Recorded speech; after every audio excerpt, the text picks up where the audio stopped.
Di luar angkasa yang gelap dan sunyi, manusia selalu merasa menjadi penguasa alam semesta.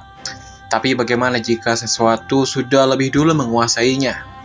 Kali ini kita akan membahas kisah mencekam tentang makhluk luar angkasa yang tidak hanya misterius, tapi juga mematikan. Sebuah film yang memadukan ketegangan, horor, dan persahabatan di mana kalian akan menyaksikan keterikatan antara dua makhluk berbeda. Selamat datang di channel Kang Suki, tempat kita menelusuri alur cerita film-film misteri yang bikin penasaran. Siapkan diri kamu, nyalakan lampu, dan jangan sendirian, karena inilah alur cerita film Seno.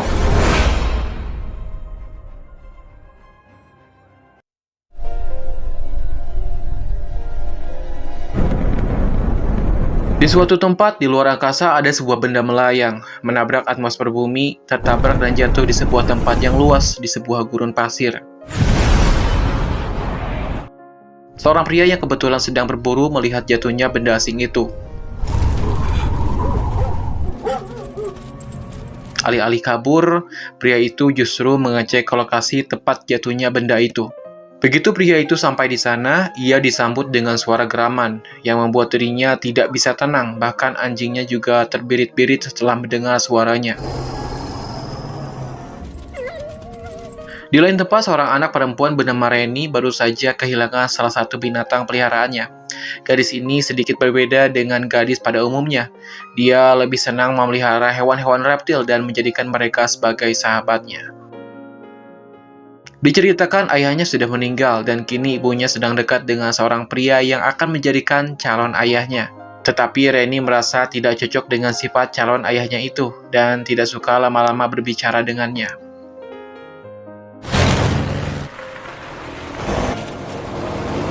Suatu malam dia kabur untuk mencari ketenangan setelah dia berdebat dengan kekasih ibunya.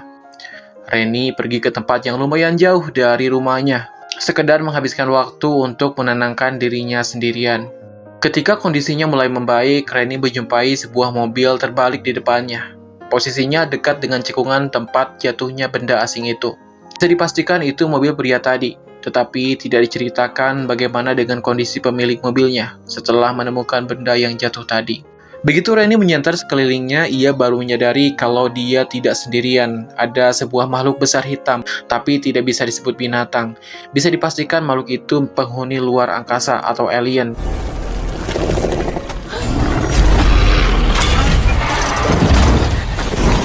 Makhluk itu menginjak ranjau yang terikat dengan sebuah rantai ke mobil itu. Dia mencoba untuk melepaskan dirinya, tapi tidak bisa. Reni panik dan berniat akan langsung kabur, namun setelahnya dia melihat kalau makhluk itu sedang terluka. Reni bermaksud ingin menolongnya supaya terbebas. Pelan-pelan dia membuka ikatan rantainya dan segera pergi setelah rantai itu berhasil terlepas.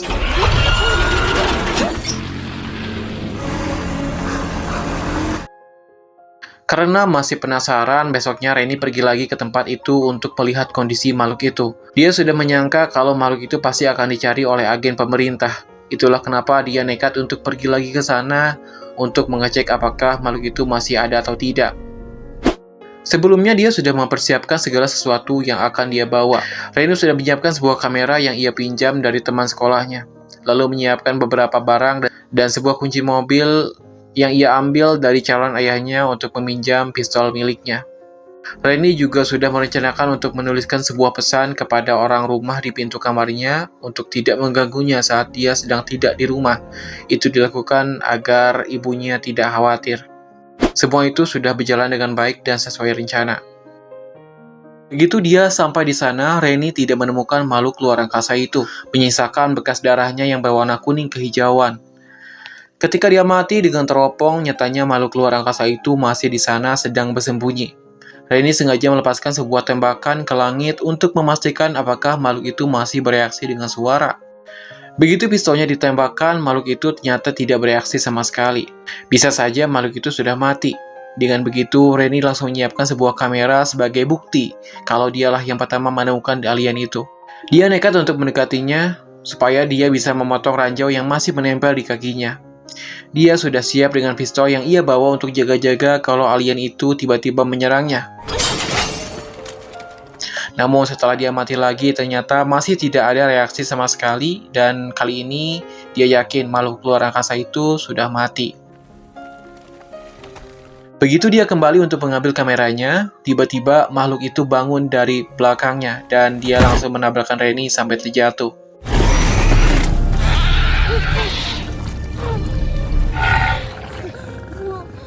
Air liurnya membasahi wajahnya dan baju Rennie, dan berdiri di atasnya. Dia sendiri panik, yang bisa dilakukannya hanyalah diam, agar alien itu tahu kalau dirinya tidak mengancam.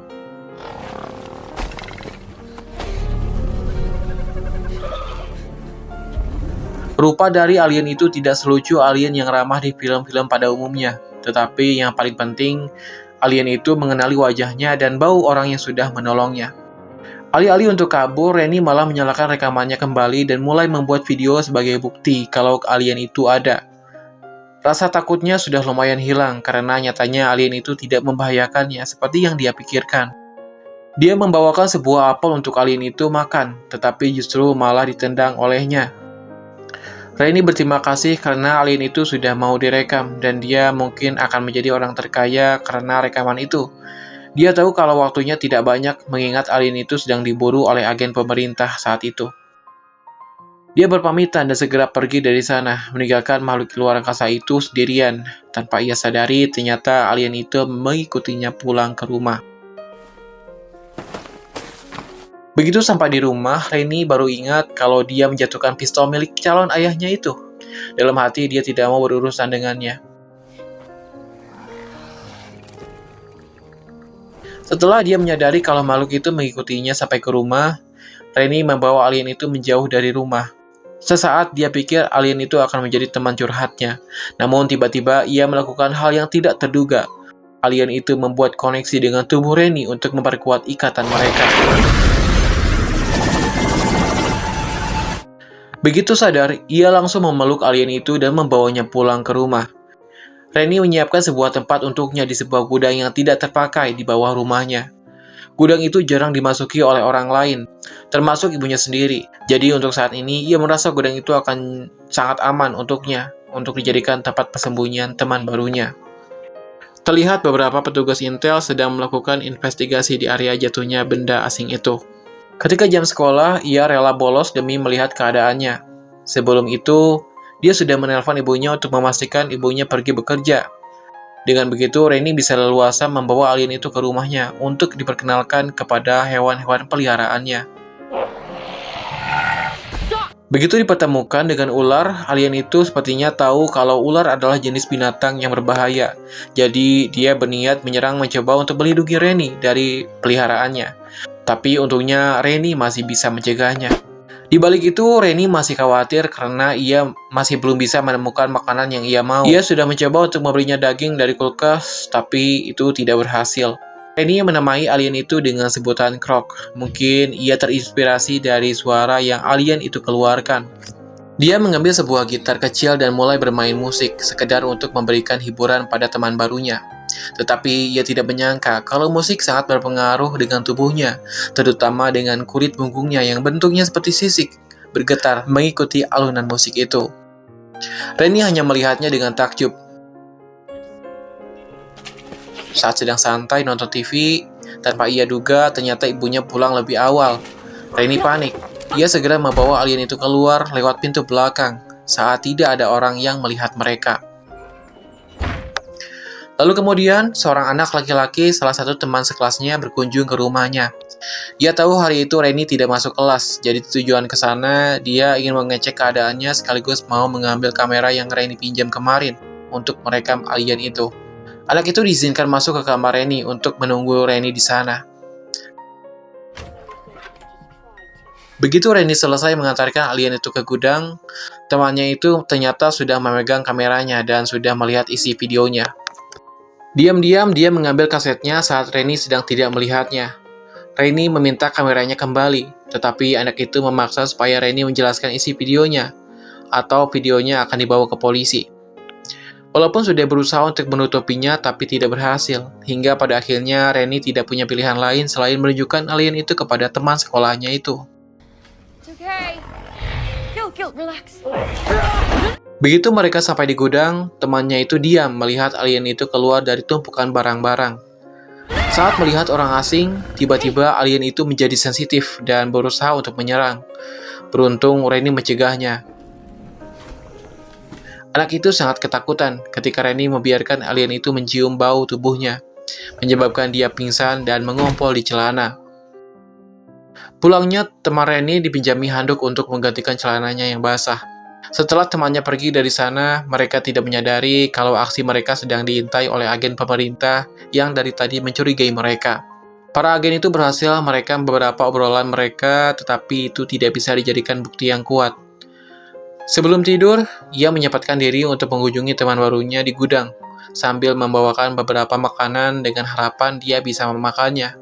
Tetapi tidak ada satupun dari makanan itu yang dia pilih. Akhirnya Rennie dan teman barunya sepakat membawa alien itu ke gurun bagian selatan. Mereka terinspirasi dari film T-Rex, di mana mereka membuat teori mungkin T-Rex tidak mau diberi makan, tetapi T-Rex ingin berburu makanannya sendiri. Eat food. Croak, eat. Eat. Begitu Rennie menyuruhnya untuk makan para babi di gurun itu, alien itu bisa paham apa yang dia maksudkan. Segera dia pun langsung menghantam para babi itu dan langsung memakannya.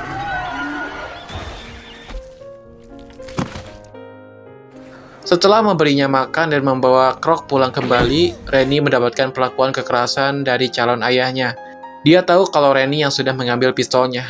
Tidak hanya itu, dia juga memberikan pelajaran kepada Rennie supaya ke depannya Rennie bisa lebih takut kepadanya dengan caranya yang salah. Rennie ketakutan, tetapi yang dirasakan Rennie ternyata bisa disampaikan kepada Croc. Saat Rennie mendapatkan perlakuan yang tidak baik dari calon ayahnya itu, ibunya berusaha untuk menolongnya. Saat kejadian itu terjadi, alien itu membenturkan dirinya ke dinding beberapa kali, menciptakan getaran yang cukup besar untuk melindungi Rennie.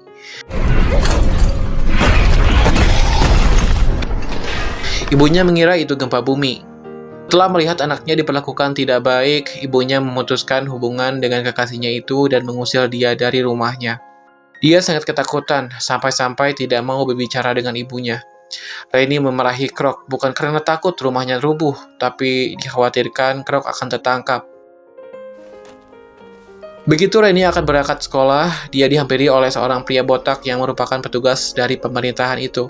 Supaya bisa mengobrol dengan Rennie, pria botak itu mengantarkan Rennie ke sekolah. Di perjalanan mereka mengobrol santai, membicarakan pistol yang ia temukan di gurun, dan sidik jari seorang perempuan, agar meyakinkan Rennie kalau dia bisa dipercaya untuk mengatakan soal alien itu. Tetapi Rennie memilih untuk diam. Sebelum dia turun dari mobil itu, pria botak itu memberikan kartu namanya. Dengan nada mengancam, memberinya kesempatan sendiri agar Rennie bisa mengungkapkan kebenaran itu, sebelum dia sendiri yang berbuat jahat padanya. Saat ibunya sendirian di rumah, tiba-tiba air keran mampet. Dia lalu memanggil tukang air ke rumah untuk memperbaiki masalah itu. Orang itu turun untuk mengecek pipa air yang berada di gudang. Begitu pria itu mencari sumber masalahnya, dia melihat alien itu di sana. Spontan alien itu menyerangnya setelah pria itu memukul kepalanya dengan besi. Segera pria itu kabur membawa mobilnya dengan kondisi terluka. Hingga di tengah jalan dia mengalami tabrakan dengan mobil lain. Begitu Rennie pulang sekolah, dia langsung mengecek keadaan Croc setelah dia tahu kalau air di rumah bermasalah. Firasatnya benar, Croc terluka, dan Rennie merasa bersalah dengan kejadian itu. Sebelum ibunya memanggil tukang air yang lain, Rennie harus memindahkannya. Sebelum itu, temannya Rennie yang tahu soal alien didatangi oleh salah satu petugas intel untuk menanyakan beberapa pertanyaan kepadanya. Belum bisa dijelaskan mengenai obrolan mereka, tetapi Rennie dan temannya itu sudah berjanji akan bertemu di suatu tempat untuk mengamankan alien ini.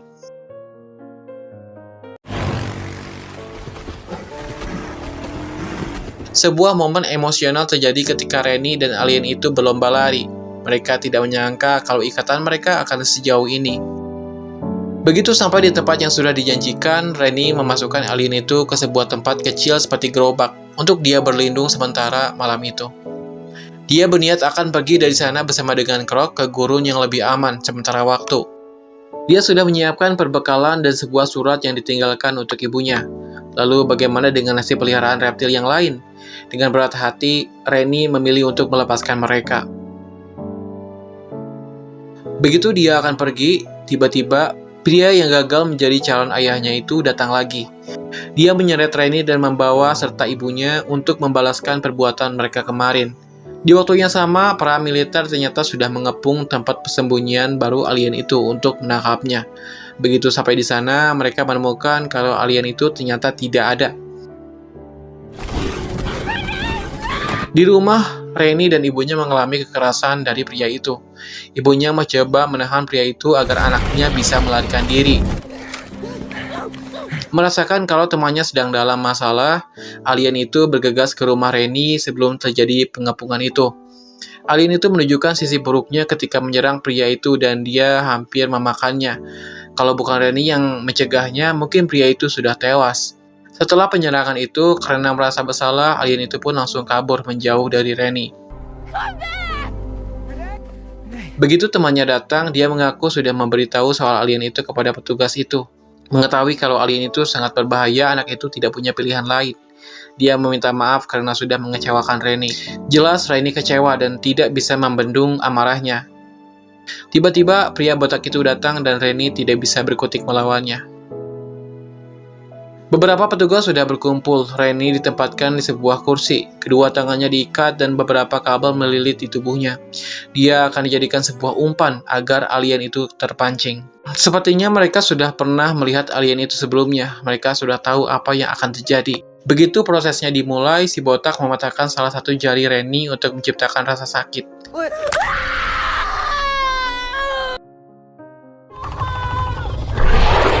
Dia berteriak begitu keras.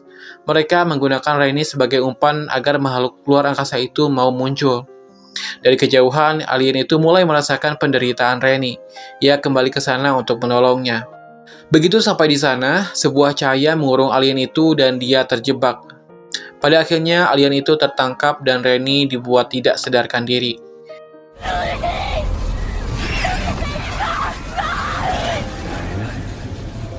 Mereka membawanya ke sebuah lab untuk diuji, menempatkan makhluk itu di ruangan khusus agar tidak bangun. Reni hanya terbaring lemas di sebuah kursi karena tangannya diborgol.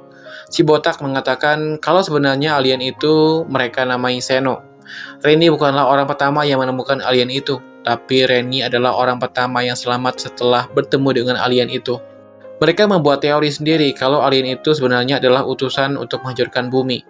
Reni diajak bekerja sama dengan para ilmuwan untuk menghancurkan ras alien itu. Dia diancam kalau tidak mau mengikuti perintah mereka, maka ibunya yang akan ditangkap dan ditahan. Reni bingung entah siapa yang harus ia percaya. Semua keputusan kini berada di tangannya. Begitu ruangannya kosong, Reni melakukan keputusan yang begitu berat.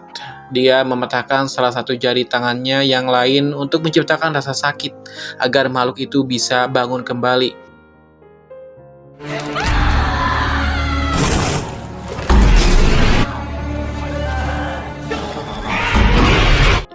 Beberapa orang yang mendengarnya mulai siaga dan si botak mulai membungkam mulut Reni, tetapi semuanya sudah terlambat.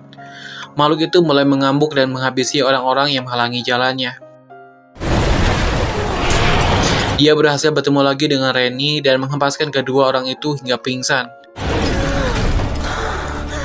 Ketika alien itu akan menghabisi nyawanya, Reni mencegahnya karena untuk membantah omongan si botak tadi, kalau temannya itu bukanlah seorang pembunuh. Mereka tidak ada waktu lagi berada di sana dan harus segera mencari tempat perlindungan. Namun tanpa diketahui, ternyata si botak itu masih bisa bangun dan dia mengambil sebuah senapan dan mulai menembaki mereka, tanpa memikirkan kalau bisa saja tembakan itu mengenai Reni.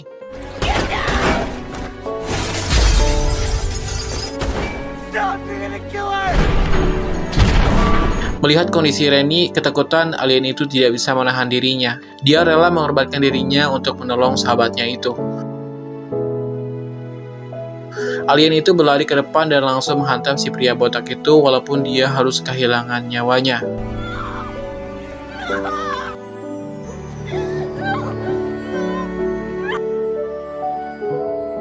Di akhir film, hubungan Reni dan ibunya semakin membaik. Dia menyanyikan lagu yang biasa dia nyanyikan khusus untuk teman dunia lain yang sudah tiada. Sampai di sini, alur cerita film Seno berakhir. Gimana guys ceritanya? Semoga kalian suka, dan untuk pesan moral dari film Seno ini adalah persahabatan dan keberanian bisa lahir dari tempat yang paling tak terduga, dan memilih untuk melindungi yang lemah menunjukkan kemanusiaan kita, bahkan ketika dunia menuntut sebaliknya. Terima kasih yang sudah menonton alur cerita film Seno Berekang Suki sampai akhir. Semoga kalian terhibur. Kalau begitu, kita bertemu lagi di video berikutnya. Saya Kang Suki undur diri, sampai berjumpa lagi.